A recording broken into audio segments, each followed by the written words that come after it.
আমরা আমাদের যে ভুল হয় না তা না, আমাদের যেটা ভুল হয় আপনারা ধরাই দেন।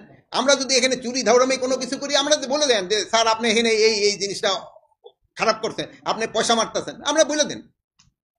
যদি আমরা কোনো জায়গায় পয়সা খাই কি কোনো কিছু আপনি বলেন, আমি তো বলছি আপনারা ফ্রি বুঝে দেন, আমরা রেকটিফাই করব। কিন্তু আমার একটা অনুরোধ, মিথ্যা সংবাদ দিবেন না, যেটা ঘটে নাই ওটা বলবেন। এতে কিন্তু পার্শ্ববর্তী দেশ সুবিধা পেয়ে যায়। দেখেন পার্শ্ববর্তী দেশ, আপনার আমাদের মিডিয়ার যে একটা সুনাম আছে, পার্শ্ববর্তী দেশের মিডিয়ার অত সুনাম নাই, যে যারা মিথ্যাই কিন্তু প্রচার করে সবচেয়ে বেশি। আর এই মিথ্যাটারে কিন্তু কাউন্টার করতে পারেন শুধু আপনারা। আমি বললে লোকে অত বিশ্বাস করবে না যতটা আপনি বললে বিশ্বাস করবে। আপনারা, আমি কি আপনাদের কাছে আমি অনুরোধ করবো আপনারা এটাকে কাউন্টার করেন।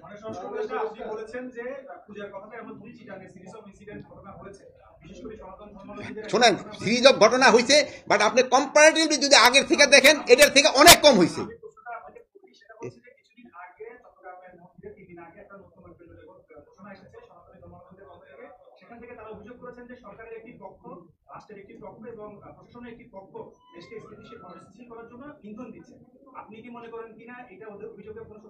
এটা কে বলছে? এটা কে?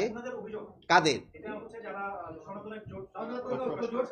শোনেন, এখন এইটার উত্তরটা তো আপনারা সবচেয়ে ভালো দিতে পারেন।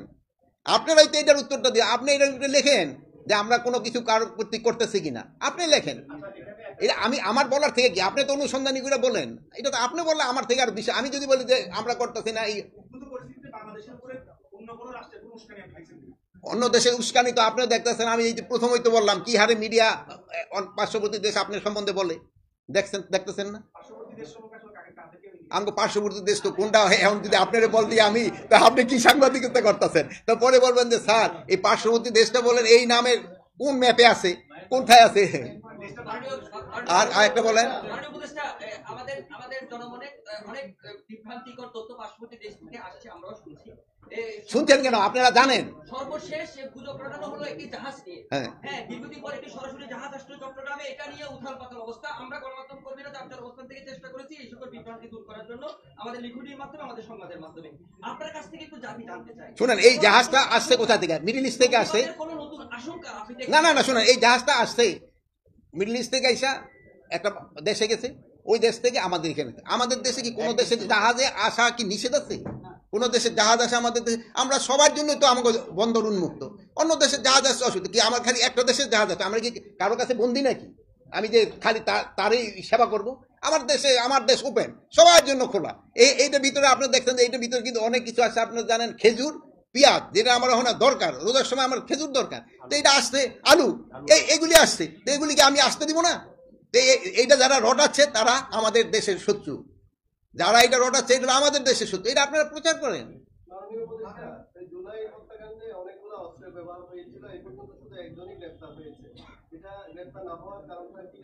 একজন গ্রেপ্তার হয়েছে মানে? আমাকে গ্রেপ্তার অস্ত্রধারী, শুনেন, না না না, অস্ত্রধারী অনেক গ্রেপ্তার হয়েছে। শোনো, অনেক অস্ত্রধারী, শোনেন, অনেক গ্রেপ্তার হয়েছে।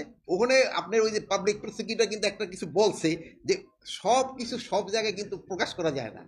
এটা তো আপনিও জানেন, সবসময় কতগুলি জিনিস, কিন্তু আপনারা এই খবরটা রাখেন যে এইটা আমার মুখটা শুনতে চাইতেছেন, আপনি কিন্তু জানেন, আমার মুখটা শুনতে চাইতেন কিন্তু আপনি জানেন। আচ্ছা, একজন একজন করে বলেন।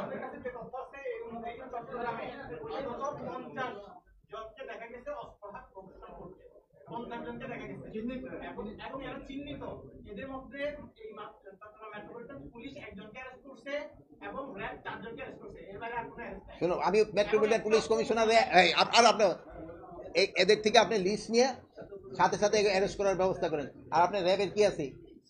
র্যাবের সিও আছে এখানে, র্যাবের সিওরে বলবেন এদের যত তাড়াতাড়ি সম্ভব। আপনার কাছে খালি আমার একটা অনুরোধ, আপনি একটু নামগুলি একটু দিবেন। আর যদি আমার সবাই সবাই কথা বললে তো আমি বলতে পারবো না।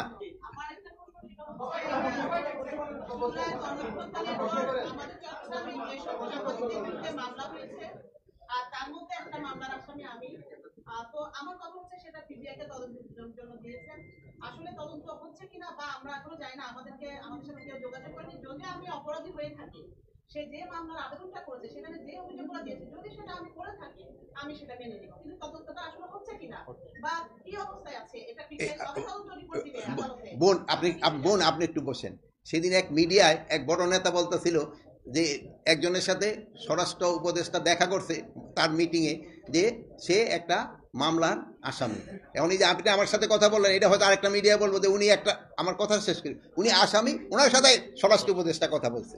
কিন্তু আমি জানি এখান থেকে আমরা এখান থেকে ডাইরেক্টিভ দিয়ে দিছি, এখানে ম্যাক্সিমাম হইল ভুয়া ভুয়া মামলা এখানে সবচেয়ে বেশি। আগে ভুয়া মামলা করতো আমার পুলিশ, যেখানে 10টা নাম দিত, 50টা বেনামি দিত।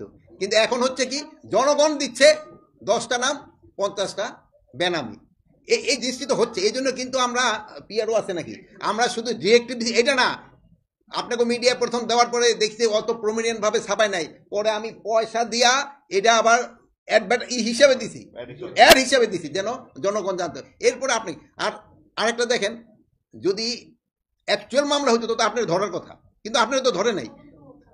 এখন তদন্ত শুনেন তো, আর এত মামলার পরে আপনি বলতেছেন যে আমরা, আপনি বলছেন আমি আমি শেষ করি। সেটা হচ্ছে আমি মানে ইয়ে না, কিন্তু আমাদের অনেকে তো আমাদেরকে শোনেন, আমরা শোনেন আমাদের এরকম, শোনেন এরকম যাদের আছে কাউকে কি ধরা হয়েছে বলেন? আমরা ছিলাম না। না না না না, যারা ছিল না কাউকে কি এরকম ধরা? কিন্তু শোনেন, এই কেসটা তো আমার পুলিশ দেয় নাই, আমার র্যাব দেয় নাই, আমার আর্মি দেয় নাই, আমার ইসে কি বলে আনসার দেয় নাই। এটা তো আপনাকেও ইচ্ছে থেকে কেউ হয়তো শত্রুতা করে দিচ্ছে।